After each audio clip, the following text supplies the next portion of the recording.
G'day and welcome back to another DBZ Dokkan Battle video. In this video we're just going to talk about some of some of my favorite free-to-play units that I use quite regularly on DBZ Dokkan Battle, or that I've used to clear quite difficult content. And it's not a list of the best free-to-play units. A lot of good free-to-play units are out there, and the best are going to actually be dependent on your box, because if you have every movie boss's hero rainbowed, you're not going to need a movie boss's hero free-to-play, and so it's not the best. But I thought I'd talk about my favorite ones I've used for difficult content. We'll start with this Krillin. Krillin's pretty good. I really like him. He's very usable in certain content. So because of his passive, he has 50% damage reduction when his guard is activated, which is pretty good. It's a very high number. Now he does have the ability to activate that guard as the first attacker or in the second and third slot.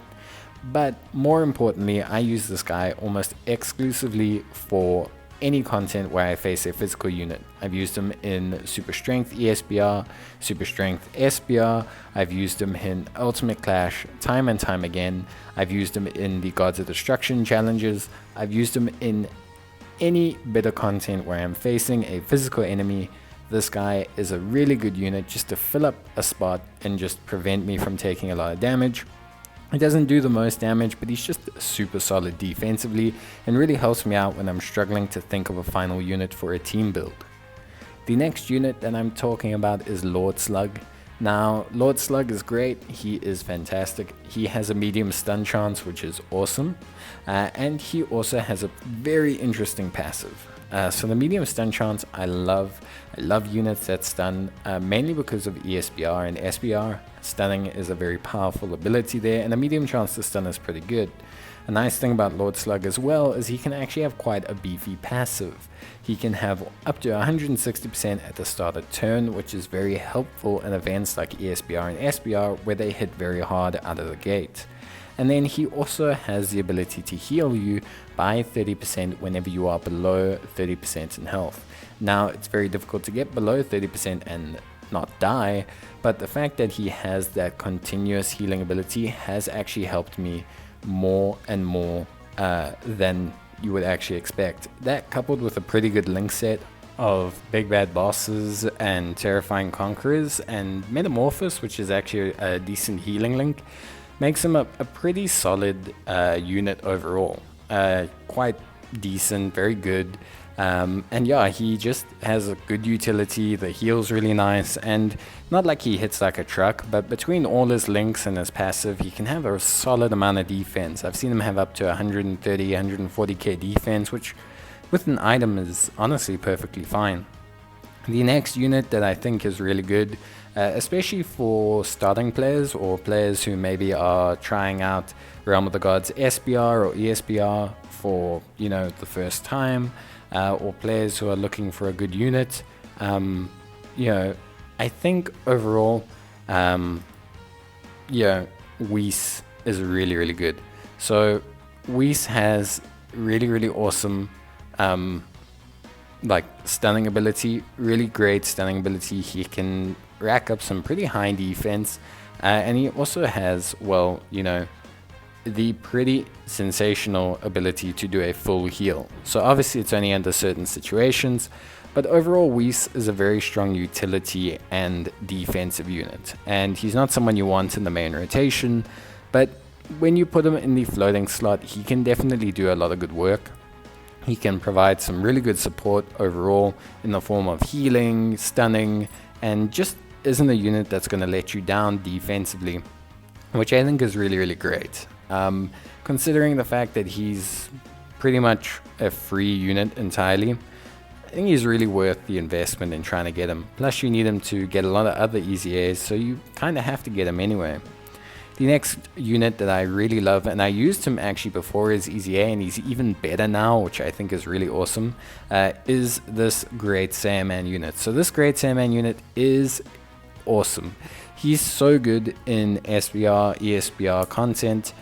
He debuffs the enemy dramatically. He has a whole bunch of benefits that will trigger if he's fighting extreme types, which he does in a lot of his stages. Special pose, Hybrid Saiyans, Majin Buu Saga, the ESBR versions, Int Super ESBR, all of these stages he is fighting extreme units, and that makes him so damn good, coupled with the fact that on everything but Int ESBR he essentially has a legitimately top tier partner now in the form of the LR Great Sandman.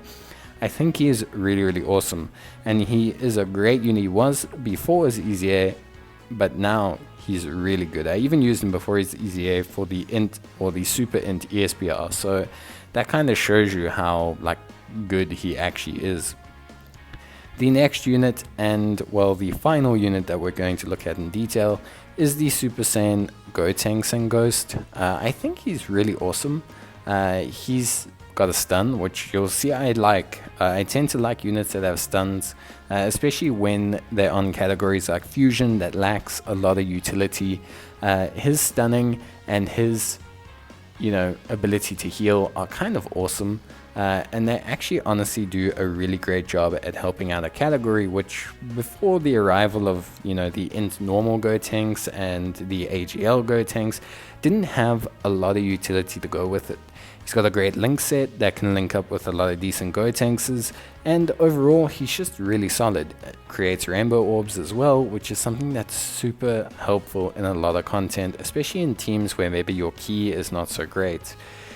I like him. You can see that by the way I've link leveled him. He is pretty close to max from just how much I've been using him in content to farm things and do things, and yeah, he's just super duper solid. His stunning ability is great, and it's really helpful.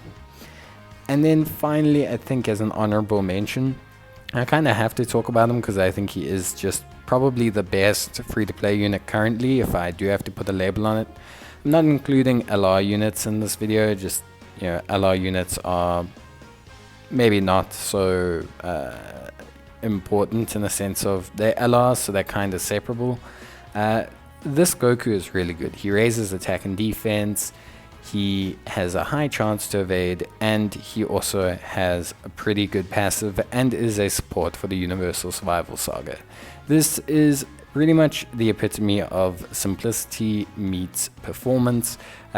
You put them in and you know exactly what you're getting. You're getting a good stacking unit that also has the ability to perform in short-term events due to his level of evasion, and he provides good support to a very solid category, and I think that just makes him simple yet oh so effective, and he's a very good overall. Of course, there are plenty of great free-to-play units, and I will just kind of mention a couple. I'm not really going to focus on them, but you've got the Butaden units, the April Fool's units, who are fantastic. I've used them in plenty of events. They are really good. You've got units like the Great Sandman Trunks, who's really awesome. You've got units like AGL Cooler, Int Frieza. There are so many good free-to-play units now that it just makes the game so much more enjoyable. Even some of the older ones have aged really well. I do still quite like the Goku and Gohan unit, and I think they are really solid. But that's pretty much it from me, so let me know what free-to-play units you like to use in the comments down below, and leave a like if you enjoyed this video. Otherwise, I will see you guys in the next one. Until then, take care, stay safe, and bye!